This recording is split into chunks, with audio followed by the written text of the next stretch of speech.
mënta convaincre kii au niveau des journaux bulletin bu nekk amul bulletin Déthié amul bulletin Pape Ngagne amul bulletin Ndiogou. urne moom mu ñëwee ki am ci yow yaakaar moo lay léegi ñu jàngate ko neneen baal ñu bàyyi taxawal bàyyi ñu jàngate ko neneen fi ma téye noonu dafa fi ma téye noonu dafa dëgër bàyyi ma xuus tàmm nga bu waaw ñëwal non xam nga après mën nañ ñu jàngate ko beneen côté. les Sénégalais sont tous d'égale dignité. D'accord. li am solo mooy yaakaar gi ñu am ci liggéey bi. nee naa la am na ñu nga xam ne ñu ngi liggéey ak ñun bokkuñ ci benn parti am na ñu yor seen parti. am na ñu nga xam ne kiiraay lañ bokk. mais le plus important c'est pas ça le plus important mooy ñu teg sénégalais bu nga xam ne bés bu ne dina yokk yaakaaru sénégalais yi bés bu ne dina wàññi jafe-jafe sénégalais yi te dina tax sénégalais yi xam ne kat ñu ngi ci yoon bu baax. D'accord. tant que loolu ñu ngi koy am. ok li am solo mooy liggéey boobu mi ngi créer ci xolu sénégalais yi yaakaar. donc ce n'est pas le leader du parti ou du mouvement qui nous importe. ce qui nous importe mooy nit ki nga xam ne mooy suivre action bi da dem ba ne lii kat war na wëy. alors kon dérangé wu la ñoom ñu bañ a identifier carrément seen position entre Pastef et Kiraay loolu dérangé wu la. man c'est pas à mon niveau que man mu dérangé ma ñàkk ma dérangé amul benn njëriñ. non mais am na njëriñ amul njëriñ dama la laaj. parce que dérangé na la dérangé wu la loolu yow par exemple ni nga jëlee sa courage Abdourahmane Diouf def ko keneen def ko. waaw xam nga moo tax ma ne la les jugements de personne man du ma ko def man nit ñi dama am ci ñoom respect nawloo leen du ma toog ci plateau de télévision. di ŋàññi kii wala di ŋàññi kële loolu suma ngor ak suma respect vraiment mayuma loolu man li ma wax mooy les Sénégalais politique la ñuy wax de monsieur le maire waxuñu ŋàññi waxuñu leneen. non man nag nag politique bi may doxal. waaw mooy politique bu nga xam ne da ngay wax ci xam-xam ci dëgg ci liggéey ak ci yërmande les détails des personnes et des contextes wax naa la ko depuis début d'émission maa la koy wax nit soo bëggee avancer sa àdduna moytul des débats de personnes et des débats de contexte nga rester sur de l'analyse yu nga xam ne dafa xóot am ay positions yu dëgër nga mën a wëyal sa wëyal nit ñi xam ne kii il est cohérent dans ce qu'il fait. tout le monde est libre mais quand même du ma toog fii ñoo xam ne su may nawle lañ ñii su may mag lañ ma naan leen maa ngi wax ay kàddu yoo xam ne daf leen di mettre mal à l'aise. donc da ngay respecter seen position da ngay respecter seen position. li am solo mooy gëm naa ne dans cette marche que nous avons li ëpp ci Sénégalais yi dinañ ñu rejoindre peut-être ils vont venir buñ ko deful tam ñu ànd dans d'autres cadres àdduna yamul ci benn bés te nit doo ko xarab àndu nawle rek. alors sànq yaa ngi wax ci bâtiment yi nekk en ruine jafe-jafe yooyu. maa ngi gis aussi ñu may wax ni ma UGB. mooy inspection générale des bâtiments ñi ngi ci ay difficultés bu yàgg. loolu aussi est-ce que du lu paradoxe. non xam nga nit ñi dañ naan tel réew mi amul service booy jël te tey jumtukaay yi ñu leen jox waruñ ko yokk maa ngi jógee ba Kédougou.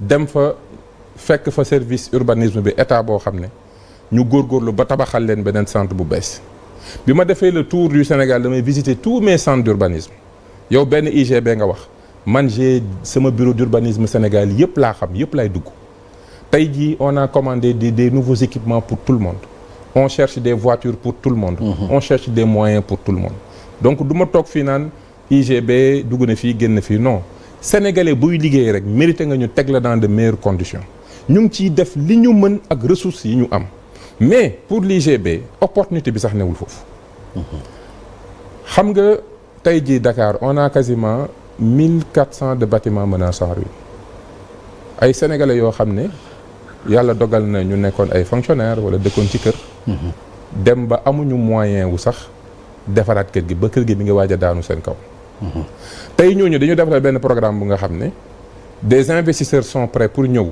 signer convention borom kër yooyu nga xam ne jot nañ sax des papiers de péril wu ñu war a démolir mais amuñu lu ñu démolir tey pare nañ pour daaneel kër yi yëkkati ko sur R+12 ñoom ñu am ci 2 3 4 logements bu ñu dëkk ak bu nga xam ne day andi revenu li ci des ñu mën ko louer programme boobu buñ ko lancé bokk na ci service bi ciy gën a profiter mooy IGB parce que day am rôle bu muy jouer te mën na ko renforcer donc on essaye à travers les programmes et les projets que nous structurons de renforcer nos services mais nag Pape Ngagne on n'a qu'un budget budget bu nga xam ne ci nga war a régler lépp mais moo defandoo lépp budget bi nag aussi xam nga budget bi yow yaa war a fexe ba aussi problème yi nga dugal ko ci ñu votel la ko nga téye ko régler ko problème yi nga war a identifier loolu sax du solution bi alors parce que budget bi mënut a régler problème yëpp xam nga man dañ ma sant ne Sénégal am na déficitu 400 000 logements war a dem ci 500 000 logements fexeel ba déficit boobu réglé xam nga tey boo jëlee 400 000 multiplier ko par 20 millions li mu lay jox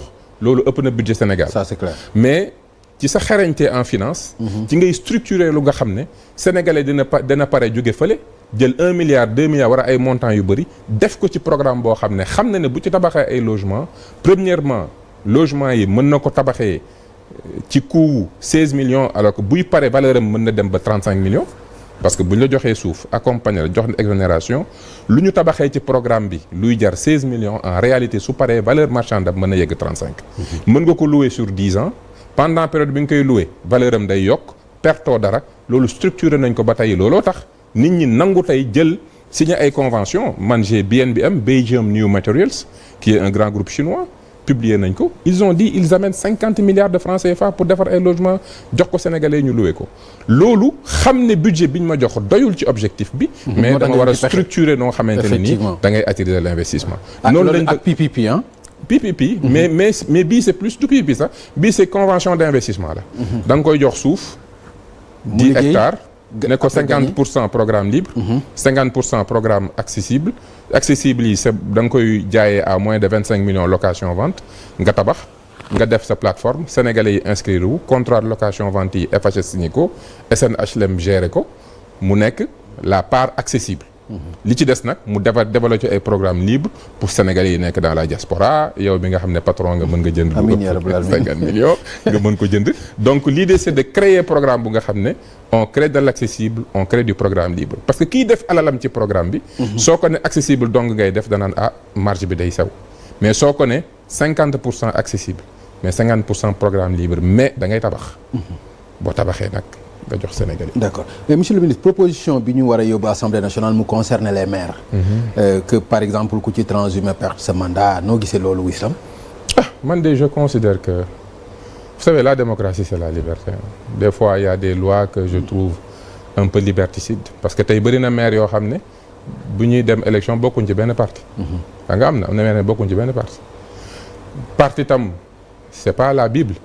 mën nga ne ci parti dem ba ci biir ñu fay def loo xamante ne ni c'est pas dans l'intérêt du pays lan ngay def da nga fay toog parce que tu es maire il faut respecter les Sénégalais amul kenn ku jàpp ne moo gën a jub wala moo gën a bëgg Sénégal ñi nga xam ne ñu ngi nekk dans la vie de tous les jours askan wi yaakaar leen nañu créer les conditions ku war a toog ku bëgg a dem àdduna kenn moomul kenn. limitation des mandats de maire nag yaakaar nga lu war a mën a nekk la aussi. wala boobu aussi. si les gens sont d'accord pourquoi pas. moi je n'y vois gisuma ci njëriñ lu bëri contre ma ko non plus parce que bon tu sais dans nos municipalités xam nga man je connais beaucoup de maires am na maires yoo xam ne askan wéyee ni xëcc neneen daleen ko jox xam nga kooku tey li muy defu ko pour des histoires dafa bëgg a nekk maire y a que des politiciens de métier qui sont tout le temps en train de penser élection mais ku xam réalité suñu localité yi xam ne maires yi ci ay jafe-jafe la ñuy nekk suba ba jant so yenn saa yi seen askan moo leen jël rek souvent c'est des entrepreneurs qui ont leurs entreprises ñu jël leen jox leen mairie bi souvent nit ñoo xam ne dañuy dimbali seen askan lañ ñu jël leen jox leen mairie bi la majorité beaucoup de maires moo xoolee seen parcours damay gis ni politique gu ñu sax xam nga kooku tey boo ko bëggee dugal ci ay carcan ci ay logique mooy c'est parce que da nga yaakaar ne parti politique mooy àdduna rek. sa fit na doot fi naa ne ñeex bi nga ko déggee noo ko déggee. Pape Ngagne xam nga am na loo xam ne. ay tolluwaayu nit c'est normal politique lañ nekk xëy na yooyu mënu si ñàkk